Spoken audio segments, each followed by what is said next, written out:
Hey everybody, what's going on? In this video I'm going to show you my collection of perennial vegetables. It's springtime right now, so it's a good time to check them out. Some of them are in different stages of growth. Some of them are just planted or are tiny little seedlings, and other ones are fully grown. So let's see what we got. I'm going to move pretty quickly here. First one is this water celery here, and I think it's Oanth javanica. Tastes just like celery. It's a pretty strong flavor. It comes back year after year. First thing in the spring. Pretty aggressive, as you can see. It kind of just took over this entire bed, but it hasn't really spread into the lawn. So as long as it's kind of contained in an area that you can mow around, it's a great perennial vegetable. I just planted some, you can't even see them, perennial sunflowers, which I don't know if you call that a vegetable, but it produces some seeds that are edible, of course. That's native. Another native here is it's not doing too well. I picked this up in discount from a nursery. It's Opuntia humifusa, which is Tennessee. I'm in Tennessee right now, so this is a native prickly pear. So it produces the fruit, but also the pads are edible. You just have to make sure to remove the spines, of course, because the spineless ones are not native.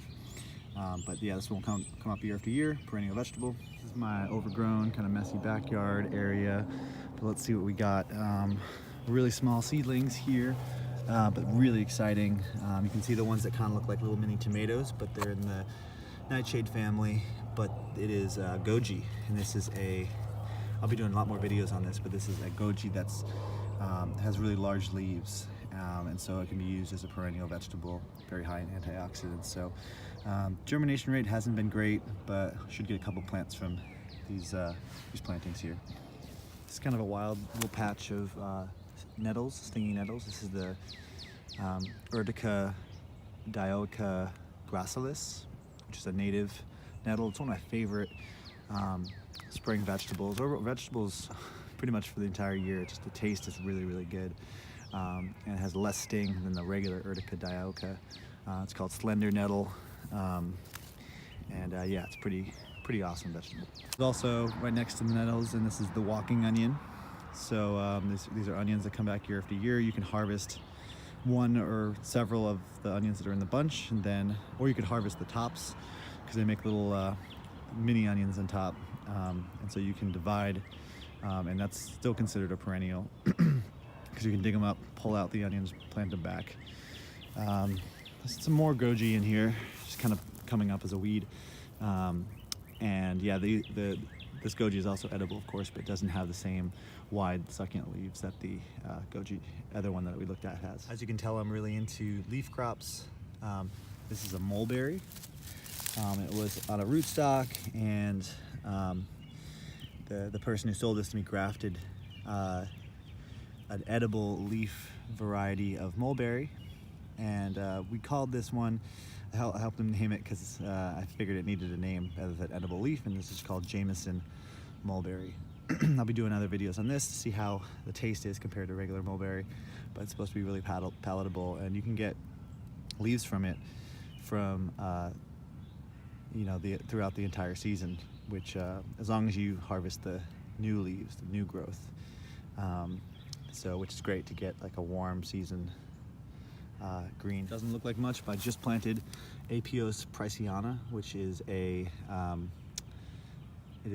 nitrogen fixing root crop that's native to this area and very, very rare and endangered. So can't see what it looks like, but I'll do a video, of course, when it comes up. Another leaf crop. This is perennial arugula. I think this is Diplotaxis tenuifolia. But yeah, it comes back year after year. Spicier than the normal arugula, but a lot less work. Beautiful scorzonera here. I didn't even realize until making this video that they started to bloom. But yeah, I planted these once several years ago, and these are probably actually seedlings, but the main plants do come back as well. Yeah, they're really beautiful. They have edible flowers. You can harvest the flowers before they blossomed as a vegetable. A lot of people will eat the greens as well, say it's like a lettuce, but I don't know, the leaves haven't really been very substantial for me, and they're a little tougher, more like a grass than a lettuce for me, so I haven't really been eating the leaves, but the flower buds are really nice. one tiny little ramp back here. I planted a whole patch, and they don't really like this. They weren't a big fan of this spot, so the patch hasn't done well. But this one's hanging on for dear life. But ramps are a really choice edible, and they grow wild, and they are perennial. But of course, if you dig them up and harvest the bulb, they won't come back. So you want to either harvest the tops, or you can harvest the bulb but leave the base of the bulb and the roots and plant that back. Some sunchokes coming out to play. Jerusalem artichokes, Helianthus tuberosa. It's a native perennial vegetable, produces abundant tubers. Many people are familiar with it, so I won't go into detail, but it's a great productive native perennial, but I'm not a huge fan of the flavor. I think there are other perennial edibles that have better tasting roots. This is one of them. This is Apios americana. It's a vine with some beautiful flowers, but also produces some really tasty edible roots. And yeah, it's a nitrogen fixer. It climbs and comes back year after year. So I have it growing just wild in this patch, but you can cultivate it more, so it's easier to harvest. But yeah, I prefer the flavor of this. Definitely, it just tastes like kind of a nutty potato. This one, of course, is asparagus. Everyone knows this one, but this is a variety that apparently is very vigorous. Got this last year from Oikos Tree Crops, and it's one that like spreads almost like a wild asparagus, but it still does have the cultivated flavor. So excited to be growing this one. Haven't really eaten it too much yet though. Garlic chives are really awesome. Great flavor. They're around for a large portion of the season in the spring and in the fall, and they aren't as hard to grow as something like ramps, but they are perennial, come back year after year. So I'm a big fan. The patch just gets a little bit bigger each year, and it also produces seeds, so you can spread it even faster. In the back there, under the plastic bag, is Aralia spinosa. I'm propagating a cutting, and is a wild native perennial vegetable. Not very well known. It's more of like a foraged edible that you get in the spring, as opposed to like a cultivated, domesticated vegetable. But the flavor is pretty good. Kind of tastes a little bit like spinach or asparagus with a bitter aftertaste. So maybe you have to like rinse the water out and use a different change of water. But definitely a really cool plant. It's also called devil's walking stick, so don't touch the trunk because it's got spikes all over it.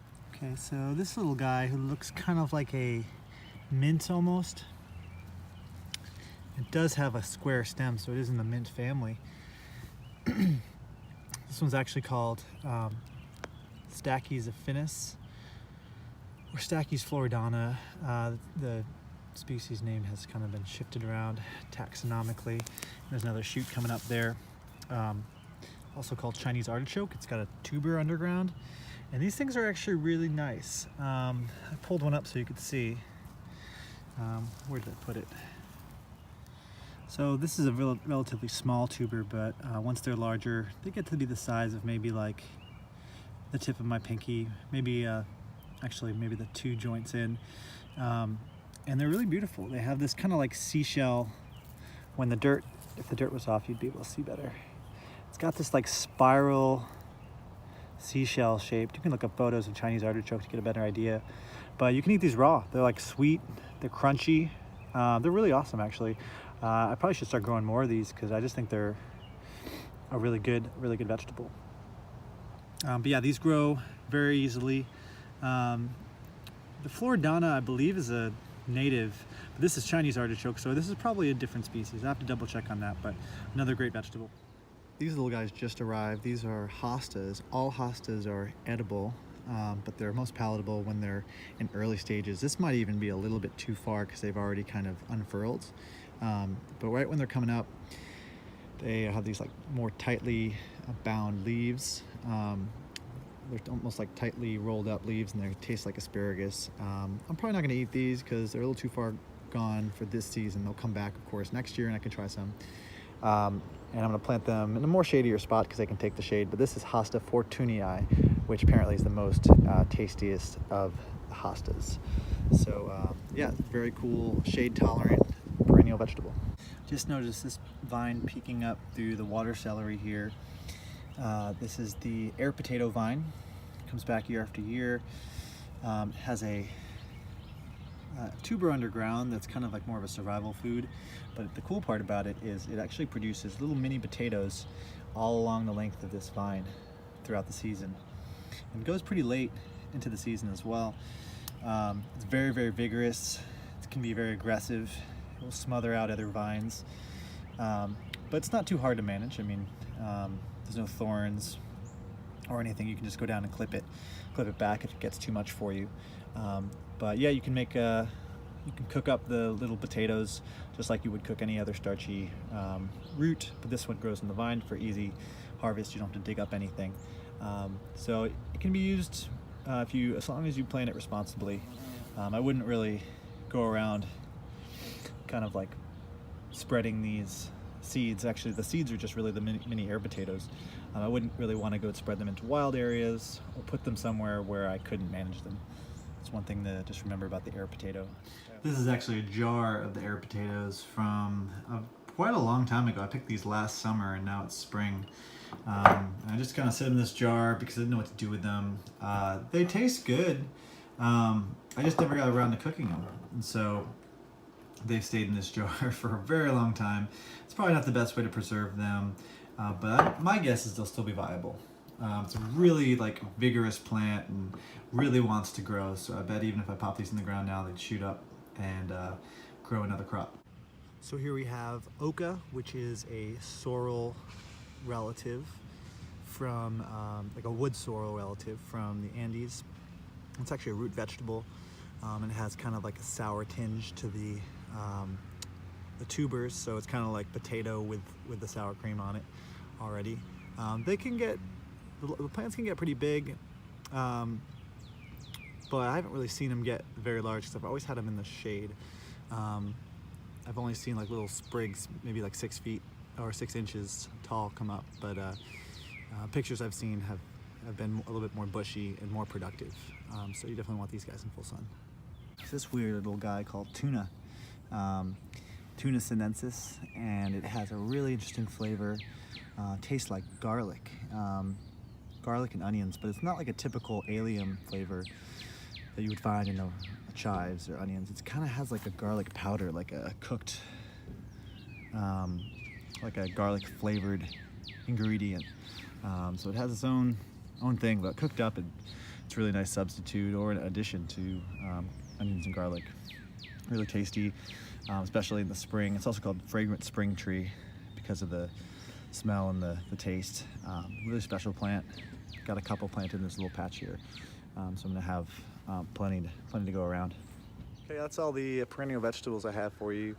Perennial vegetables are really cool for me because they participate in the landscape in the long term, the ecology in the long term, and they become part of your garden and part of your ecosystem. So I think it's really cool to grow a lot of different kinds of perennial vegetables, and a lot of them are underutilized and unknown. So definitely encourage people to get out there and start growing them.